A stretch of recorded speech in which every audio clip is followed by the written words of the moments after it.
കഴിഞ്ഞ ദിവസം കാണുകയും ചെയ്തു. മെമ്പറെ, ഇപ്പോൾ ഡിവൈഎഫ്ഐ പ്രവർത്തകർ സാധനങ്ങളായിട്ട് തിരിക്കണം, എന്താ പറയാനുള്ളത്? അവരുടെ നല്ല പ്രവർത്തനമാണ് ഈ നിമിഷം വരെ. ആ പാവം കുഞ്ഞുങ്ങളുടെ കഷ്ടപ്പാട് കണ്ടാൽ എനിക്കങ്ങ് സങ്കടം കൂടി വരും. ഒത്തിരി കഷ്ടപ്പെടുന്നുണ്ട്.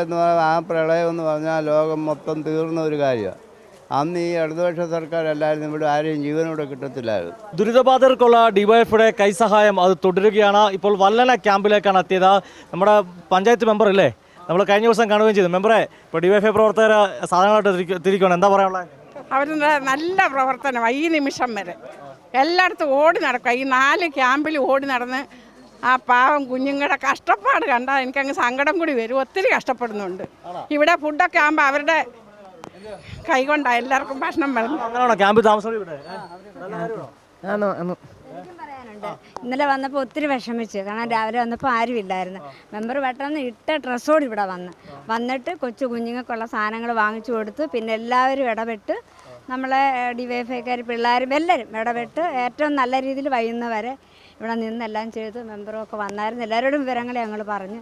സാധനങ്ങളൊക്കെ കുറവായിരുന്നു. പക്ഷേ വൈകുന്നേരമായ സമയത്ത് എല്ലാവരും എല്ലാ സാധനങ്ങളും കൊണ്ടുവന്നു. വളരെ സന്തോഷം. ഇപ്പം കൊണ്ടുവന്നതിൽ അതിനേക്കാൾ സന്തോഷം. ഇപ്പം Kozhencherry area secretary A V സ്റ്റാനോട് ചെയ്യണം. നമ്മൾ രാവിലെ കണ്ടത് ഒരു വസ്ത്രം വിതരണം ചെയ്യുന്ന ക്യാമ്പിൽ വെച്ചായിരുന്നു അല്ലേ? അപ്പോൾ നിങ്ങളുടെ പരിപാടി ഇപ്പോൾ ഇതാണ്, വിതരണവും കാര്യങ്ങളും ആൾക്കാരെ സഹായിക്കാൻ വേണ്ടി ഓടി കിടക്കുമെന്ന് തോന്നുന്നു.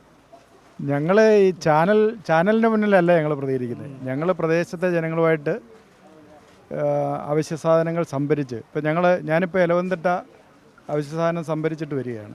അതിപ്പോൾ ഈ ക്യാമ്പല്ലാത്ത കുറേ പ്രദേശങ്ങൾ ഒറ്റപ്പെട്ട് നിൽക്കുന്നുണ്ട്, അവിടെ കൊടുക്കാൻ വേണ്ടിയാണ്. അതിപ്പോൾ ഞങ്ങൾ നാളെ എത്തിക്കും. അത് കിറ്റാക്കി അവിടെ എത്തിക്കാനുള്ള പരിപാടി സംഘടിപ്പിച്ചുകൊണ്ടിരിക്കുകയാണ്. ഈ ചാനലിന് മുമ്പിൽ പറയുമ്പോൾ ആരെയോ കുത്തി പറഞ്ഞോളൂ തോന്നുന്നു. അത് നമ്മുടെ MLA അബിൻ വർക്കി അദ്ദേഹം ഈ വെള്ളത്തിൽ കൂടെ നിക്കറിട്ടുകൊണ്ട് നടക്കുകയും അതുപോലെ റീൽസ് ഇടുകയും ചെയ്യുന്ന പരിപാടിയല്ലാതെ അത് ഒരു പ്രചരണത്തിന് വേണ്ടി ഈ മണ്ഡലത്തെ ഉപയോഗിച്ചുകൊണ്ടിരിക്കുക. അതാണ് അദ്ദേഹം ഇപ്പോൾ നടത്തിക്കൊണ്ടിരിക്കുന്നത്.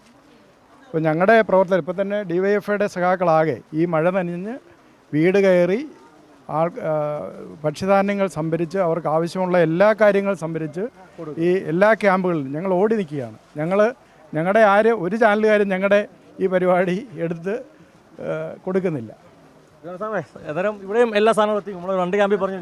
ദൈവാനുസവം ഈ തുടക്കം മുതൽ ദൈവാനുസവം അടൂരിൽ നിന്ന് ഈ ക്യാമ്പുകളിലാണ് എല്ലാ ദിവസവും.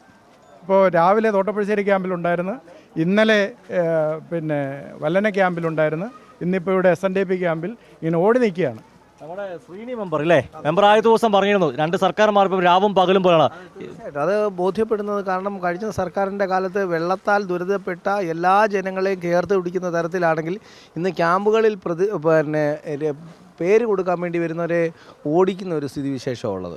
രാവിലെ പല കുടുംബങ്ങളിൽ നിന്നും വെള്ളം കയറിയ വീടുകളുണ്ട്. അവർ ബന്ധുവീട്ടുകളിലും അയൽവക്കത്തുള്ള ഇടത്തുമൊക്കെ തങ്ങുന്നവരുണ്ട്. അവരൊന്ന് പേര് രജിസ്റ്റർ ചെയ്യാൻ വന്നപ്പം അത് പറ്റത്തില്ല എന്ന് പറഞ്ഞ് അവരെ ആട്ടിപ്പായിക്കുന്ന തരത്തിലേക്കുള്ള ഒരു നിലപാട് സർക്കാരിൻ്റെ വലിയ ഒരു വേദനാജനകമായ കാര്യമാണ്. മുൻ സർക്കാർ അങ്ങനെ അല്ലായിരുന്നു എന്ന് പറഞ്ഞത് ഇപ്പോഴും ആവർത്തിച്ച് പറയേണ്ടി വരും. രാവും പകലും പോലുള്ള മാറ്റമാണ് ഇവിടെ പ്രകടമാകുന്നത്. ഞെട്ടിപ്പിക്കുന്ന കാര്യങ്ങളാണ് പറയുന്നത്. ഞെട്ടിക്കുന്ന കാര്യങ്ങൾ ഇന്ന് ഈ ആറന്മുള പഞ്ചായത്തിലെ നീറുളാകം ബൂത്ത് പ്രസിഡന്റും പറഞ്ഞിട്ടുണ്ട്, കോൺഗ്രസിൻ്റെ ബൂത്ത് പ്രസിഡന്റ് പറഞ്ഞിട്ടുണ്ട്. അതായത് ഈ വെള്ളപ്പൊക്ക ദുരിതാശ്വാസ പ്രവർത്തനങ്ങളിൽ സർക്കാരിന് വീഴ്ച സംഭവിച്ചു എന്ന് ഈ പഞ്ചായത്തിലെ ഒരു വാർഡിലെ കോൺഗ്രസിൻ്റെ ബൂത്ത് പ്രസിഡന്റ് പറയുന്ന സാഹചര്യം വരും. അപ്പോൾ ഞെട്ടിക്കുന്ന സംഭവങ്ങളാണ് നടന്നുകൊണ്ടിരിക്കുന്നത്. ക്യാമ്പുകളിലൊക്കെ ഒട്ടേറെ പോരായ്മകളാണ് നിലനിൽക്കുന്നത്. കുടിക്കാൻ വെള്ളമില്ല, വൈദ്യുതിയില്ല, വെളിച്ചമില്ല, അതുപോലെ തന്നെ ഭക്ഷ്യവസ്തുക്കളുടെ കുറവ് വലിയ തോതിൽ പ്രതിഫലിക്കുകയാണ്. അപ്പോൾ അതൊക്കെ പരിഹരിക്കാൻ വേണ്ടിയുള്ള വലിയ ശ്രമങ്ങളാണ് ഇപ്പം ഡിവൈഎഫ്ഐയും CPM എല്ലാം തന്നെ നടത്തിക്കൊണ്ടിരിക്കുന്നത്. ഡിവൈഎഫ്ഐ വിഷ്ണു നമ്മൾ നിരവധി സംസാരിച്ചു. ഡിവൈഎഫ്ഐ വിഷ്ണുവൊക്കെ വണ്ടിയൊക്കെ ഓടിച്ചു വരുന്നതാണ്. ഈ സമയത്ത് നമ്മളെങ്ങനെ വീട്ടിലടങ്ങിയിരിക്കും അല്ലേ? പിന്നെ തീർച്ചയായിട്ടും ജില്ലയിലെ യുവാക്കളുടെ സ്നേഹമാണ് ഓരോ ക്യാമ്പിലും അവർക്കുള്ള ആവശ്യ സാധനങ്ങളായ ഡിവൈഎഫ്ഐ എത്തിക്കുന്നു. ഇവിടെ പറഞ്ഞ പോലെ തന്നെ ആറന്മുളയ്ക്ക് നിലവിലുള്ളത് റിയൽ MLA അല്ല, റീൽസ് MLA ആണ്. ഒരു JCBയുടെ മണ്ടയ്ക്ക് കയറി അങ്ങോട്ടും ഇങ്ങോട്ടും പോകുന്നു. ആ MLA അടക്കം പറയുന്നു റവന്യൂ വകുപ്പിന് വീഴ്ച പറ്റിയെന്ന്. അപ്പം ആ തരത്തിലേക്ക് കേരളത്തിലെ സർക്കാർ സംവിധാനങ്ങൾ മൊത്തവും ഈ പറയുന്ന റാന്നിയിലും കോഴഞ്ചേരിയിലും വലിയ വീഴ്ചയാണ് സംഭവിച്ചിരിക്കുന്നത്. ആ വീഴ്ച ഡിവൈഎഫ്ഐ നികത്തുന്നതാണ് നമുക്ക് കണ്ടുകൊണ്ടിരിക്കുന്നത്. തീർച്ചയായിട്ടും അതിനാണ് നമുക്ക് ഈ ക്യാമ്പിലെ ഡിവൈഎഫ്ഐ ആൾക്കാർ അപ്പോൾ ഇപ്പോൾ എല്ലാം കിട്ടുന്നൊക്കെ ഉണ്ടോ? ഇപ്പം എല്ലാം കിട്ടുന്നത് 2 ദിവസത്തെ വെള്ളം കയറിയപ്പോൾ ഇവിടെ ഒന്നുമില്ലായിരുന്നു. പിന്നെ ഇപ്പോൾ ആയല്ലോ, ഇപ്പോൾ എല്ലാം ആയെന്ന് പറഞ്ഞാൽ നമ്മളെ പ്രതിഷേധം കൊണ്ട് തന്നെ ആയി. പിന്നെ അതുപോലെ തന്നെ DFI പാർട്ടിയൊക്കെ ഇടപെട്ടു. ഇപ്പം വലിയ കുഴപ്പമില്ലാതെ ഓടുന്നു. ഈ പിള്ളേരെ കൊണ്ട് നല്ല കാര്യമാണ് DYFI. നല്ല നല്ല പിള്ളേർ. അത് അന്ന് തൊട്ടേ പിള്ളേർ ഇവിടെ ഉണ്ട്. ആ. ഇവിടുത്തെ മുമ്പ് ക്യാമ്പിൽ പകർന്നുണ്ടോ? മുമ്പ് 18 അല്ല, അതിന് മുമ്പ് തൊട്ട് എനിക്കിപ്പോൾ 72 വയസ്സുണ്ട്. അന്നൊക്കെ സൗകര്യം ഉണ്ടായിരുന്നു. അന്ന് പണ്ടത്തെ സൗകര്യം എന്നല്ല 2018 തൊട്ട് 2018 ആ പ്രളയം എന്ന് പറഞ്ഞാൽ ലോകം മൊത്തം തീർന്ന ഒരു കാര്യമാണ്. അന്ന് ഈ ഇടതുപക്ഷ സർക്കാരല്ലായിരുന്നു ഇവിടെ ആരെയും ജീവനോടെ കിട്ടത്തില്ലായിരുന്നു. അതുപോലെ തന്നെ അത് കഴിഞ്ഞൊരു വെള്ളം പൊങ്ങി വലിയ കുഴപ്പമില്ലായിരുന്നു. 2018 സമമായിരുന്നു ഇപ്രാവശ്യം ഈ വെള്ളം പൊങ്ങിയത്. ഈ വെള്ളപ്പൊക്കത്തിന് സംവിധാനങ്ങൾ, സർക്കാർ സംവിധാനങ്ങൾ പാടെ നിലച്ച പാടായിരുന്നു. പിന്നെ വെള്ളം കയറി ഇങ്ങനെ വന്നു. അന്ന് വൈകിട്ട് രാത്രിയിലാണ് ഞങ്ങൾ വരുന്നത്. രാവിലെ തൊട്ട് ഇങ്ങനെ പ്രതിഷേധമൊക്കെ ഞങ്ങൾ നടത്തി. എന്തായാലും ഇപ്പം കാര്യക്ഷമമായിട്ട് പോകുന്നുണ്ട്. അപ്പച്ചൻ തന്നെ അനുഭവത്തിൽ കൂടെയാണ് ഈ മനുഷ്യൻ പറയുന്നത്. ഇതാണ് സർക്കാരും കേൾക്കേണ്ടത്. മുഖ്യമന്ത്രി വി ഡി സതീശൻ ഉൾപ്പെടെ കേൾക്കേണ്ട ഇവരുടെ വാക്കുകളാണ്. ക്യാമറമാൻ അഖിലേഷ് കുടമണ്ണൊപ്പം സുജി ടി ബാബു, കൈരളി ന്യൂസ്, പത്തനംതിട്ട.